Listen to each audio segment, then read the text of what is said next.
Oh man, it just seems like things are happening at the speed of light. The hostages are released out of Israel. There is peace. Trump is wrapping up his tour in both Israel and Egypt, and things are just crazy. There's a lot of talk with what's really happening behind closed doors. Not everything is as it seems from face value, as well as just a lot of other cue drops, some clues, as well as just hidden meanings behind what's really happening. So let's talk about all of that. Let's do an overview of some of the news and just all of the highlights that I can touch on. And there's more to come than what I'm showing even now. So let's get into it. Now, the main thing being communicated right now is the war is over and it's time for peace. He did a press conference on his way to Israel. He reiterated this in multiple speeches, as well as at the peace summit or the peace treaty in Egypt. And of course, as a secondary to that is that all of the Israeli hostages are reportedly freed. And this is being reported by all of the mainstream media outlets. It's reported by Hamas and Israel, and just everybody is accounted for in some sense. And as part of his 20-point peace plan and just all of the continual efforts beyond this, he's also mentioned that humanitarian aid is being poured into Gaza with, quote, much of it being paid for by people in this room, that the war in Gaza is over, and that hundreds of truckloads of food, medical equipment, and other supplies, much of it being paid for, again, by people in this room, are being brought into Gaza. And I'm not going to show you some of the footages, but there are people celebrating on the streets in both Israel, Gaza, and across the world. But you can see lots of people returning home. Civilians are returning to their homes. Hostages are reuniting. And there are just tons of footage. Post, whatever interviews, candid photos and videos and just all that stuff. So you can take a look at that. And that's what a lot of media, TikTok, Twitter are talking about. And rightly so, because I believe that there really was a real war. There was real damage. You can see it in Gaza. You can see the hostages and all these things. And that is what we're being shown at face value. And the peace that is coming through what the known world is seeing with regards to Israel and Gaza, all of that is being fixed to some degree. And I believe that there will be some lasting peace. And yes, there's going to be probably, some hiccups and things like that as things proceed. But all in all, something from the face value aspect is being completed. But like I said, the issue we have with a lot of us as digital soldiers, Anons, anybody that's trying to understand the truth with everything else going on, because again, Trump, many others are giving us Q drops, deltas, and just other coded messages because, again, as we all know, there's a bigger fight. There's a global order. There's a new world order. There's a Illuminati or deep state. And Trump has continually said that they have to get down to who the higher people are. It's not about, this internal fighting of racism or left versus right. And yes, there are ideological differences. It's not about this Israel-Hamas or Israel-Palestine, butting heads. There's something greater that Trump and many others have continually said are funding, are antagonizing, and they're creating this war. And many of us, we know it's because people want to profit, the families or whoever the elites are, they're causing all of this destruction. They want control over the world. And as Q and as many of us have said before, they're fighting a common enemy right now. They're fighting among the Chinese, the Russians, the US, all these other countries, you name it.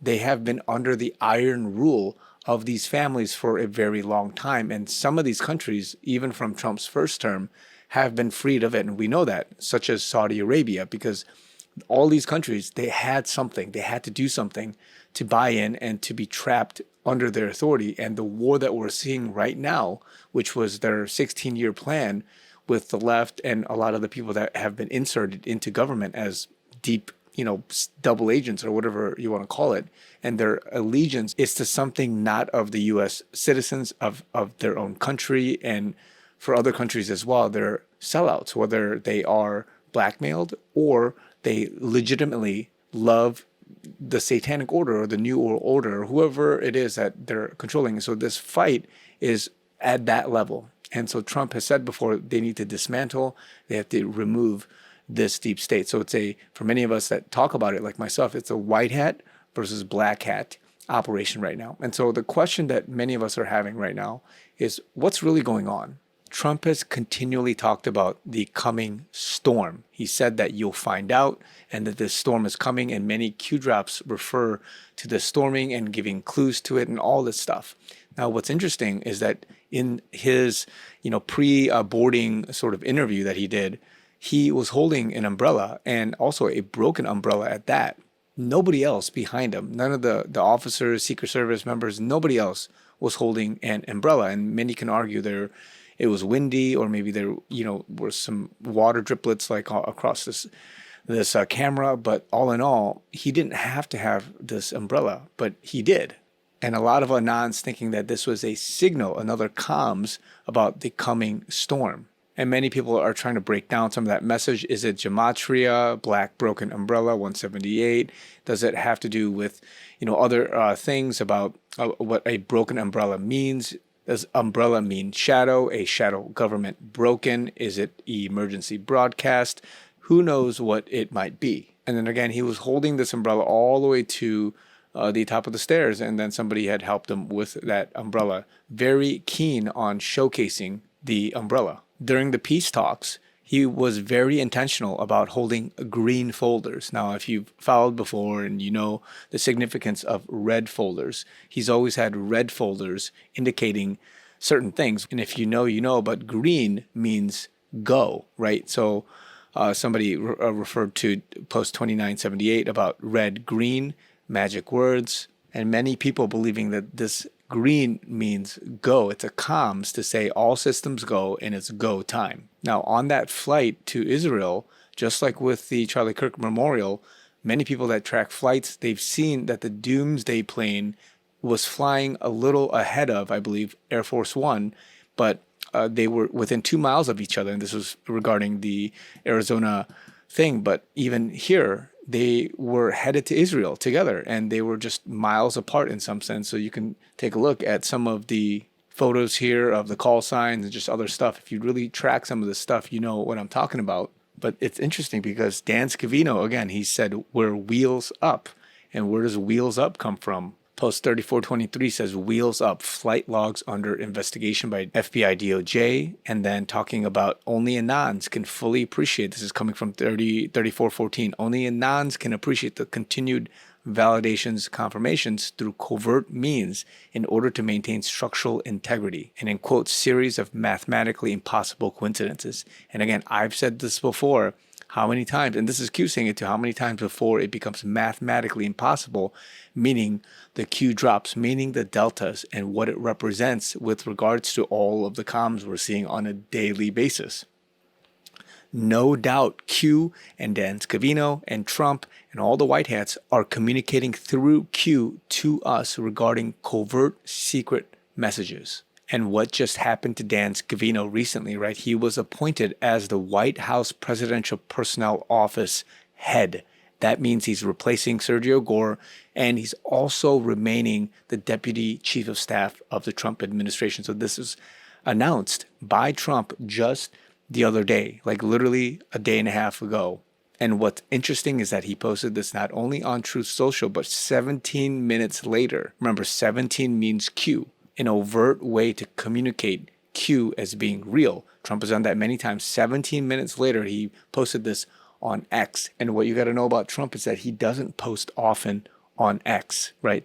This last post was October 12th. Before that was October 3rd. Trump posts all the time, machine gun fire on Truth Social. But for him to rarely post on X and only post something like this, and specifically 17 minutes later, says a lot about who and what Trump is trying to communicate with regards to Dan Scavino. And this is not new news in that on the 26th of August, he was announced as being in charge of hiring decisions as the director of the White House Presidential Personnel Office. What this means is that there's a change in the direction of whatever is coming forward after this. Because again, if this is green light, if there's an offensive going on, if the military is given the green light to continue going, something is changing and changing rapidly. Trump has previously said that Scavino controls the internet. Now he controls the selection and appointment of almost all positions in the government. It's huge. And why is it, just like with Saudi Arabia, when they were released of the stronghold of the deep state,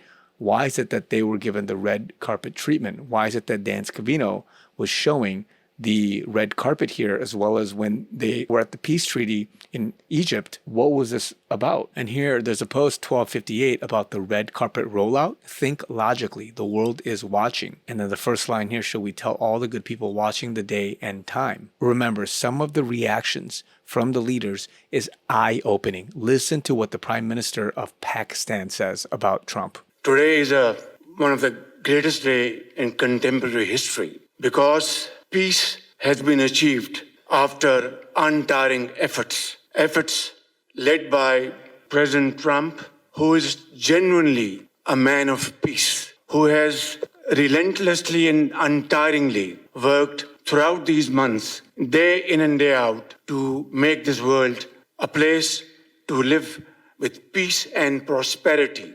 I would say that Pakistan had nominated President Donald Trump for Nobel Peace Prize for his outstanding, extraordinary contributions to first stop war between India and Pakistan and then achieve ceasefire along with his very wonderful team. And today, again, I would like to nominate this great president for Nobel Peace Prize because I genuinely feel what you're seeing there is somebody who genuinely is expressing his gratitude because there's something more than what the world is seeing with regards to India, Pakistan, or Israel, Palestine. I believe the stronghold against them in these countries has been eliminated, but they can't say it outright. I believe that there's something more going on and it will happen, but right now is either the start or the end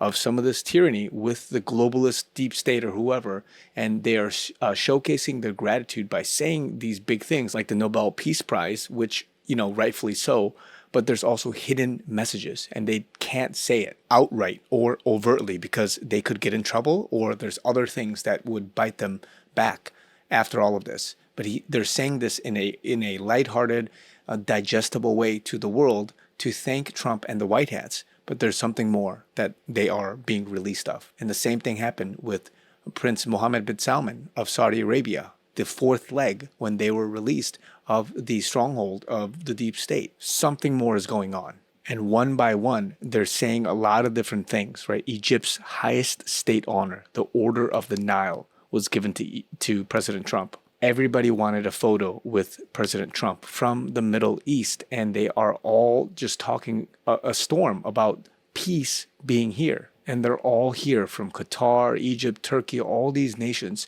willingly and happily signing this peace treaty. And they continually say it's a tremendous day for the Middle East, and it's an honor to be a part of it. And I can go on and on about all these different posts by state leaders and all that stuff.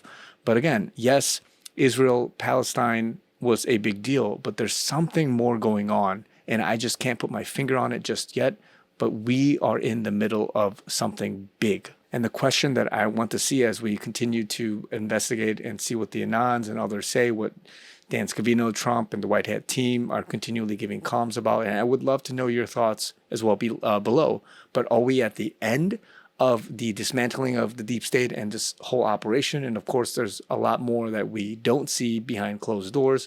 Or is this the beginning of that? And it's signaling peace, and we're giving people this idea, this facade, which of course is true, but behind the scenes, this is when it gets started. Because what's very unusual is that even the Russian state leader, which I've talked about before, Kirill Dmitriev, who is a special envoy to President Putin of Russia, even he said in a post recently, the storm is coming. And yes, this is in response to Trump posting about the Ukraine impeachment and, quote, a far bigger illegal hoax than Watergate, talking about Biden, the Obama, as well as just these other things, which again is unusual and crazy because the timing of this, when he's talking about Adam Schiff, which follows the indictment of Letitia James, who's been after Trump for a very long time, as well as James Comey, who also was indicted. Could this be the beginning of a lot of downfall, slowly but surely, of the evil people that have just been corrupted and working for the deep state? Remember, Q talks about some people have to take deals because it's so bad. The corruption in Congress, in Senate, of higher levels of government, it's so bad that people have to take deals and people have to just silently be brushed away. And whether they are actors, because Trump has continually said, and I watched the whole speech, when he was addressing the Israeli parliament and the government, he mentioned central casting multiple times, which, again, if you know what that means, you know what it means. We're talking about a movie. Whether people had already been executed at Guantanamo Bay, who knows? And if they're replaced by actors, who knows? I have my opinion, my thoughts. I don't want to sound too crazy conspiracy-like, but if that's the case, it's all part of the continuity of this operation so that it doesn't go bad if one person gets botched. And that reminds me that a lot of people, strangely, are coming out, especially Hillary Clinton, other former heads of state, and commending President Trump. It's a very 180-degree shift from what their tone was just a little, even the other day, saying that this was great for Trump and that he did a great job. Even if you remember, former Secretary of State Condoleezza Rice also talked highly of Trump. And the list goes on and on. But even Rahm Emanuel, who was the mayor of Chicago from when I knew him, but also I think the ambassador to Japan during Biden's quote-unquote presidency, mentioned that as well. Mike Pence even talking positively about him. And again, all of this is very strange. And this also comes at a time where Joe Biden, just the other day, is receiving radiation therapy for prostate cancer. It's almost like it's being shown one by one that people are flipping or they're being prosecuted, they're being judged for whatever crimes they had from a public optics perspective, and they're going to slowly be brushed aside, passed away, something's going to happen to them, they're going to take lighter sentences because they, whatever it is. So whatever this all means, it's very strange that this is happening at this moment. And whether this is the beginning of a massive operation that is going to be executed in a covert fashion, or it's the end or near end of a multi-long operation that has been just going on this whole year, or even before that, during Biden's quote-unquote presidency and that entire time of devolution and continuity of government during the entire pause and the election steal, whatever it is, all of it is just very odd. I would love to know your comments below. More to come, guys. But I believe it's a great time to be alive because something else is going on more so than what is shown at face value. As I've said before, because with all of this comms, this Q stuff, as well as just everything else feeling very odd, very strange, more is to come. And I believe that, as I think Secretary of State Marco Rubio has said, one day maybe all of this will be told in its full truth. Who knows? Guys, more to come. Like, comment, subscribe. Also, if you guys want to support me, I do have a link down below in the description. It's the givesendgo.com/chrisyoonyt. If you guys want to support me, fundraising currently to reach our goal. Love you guys. Talk to you guys very soon.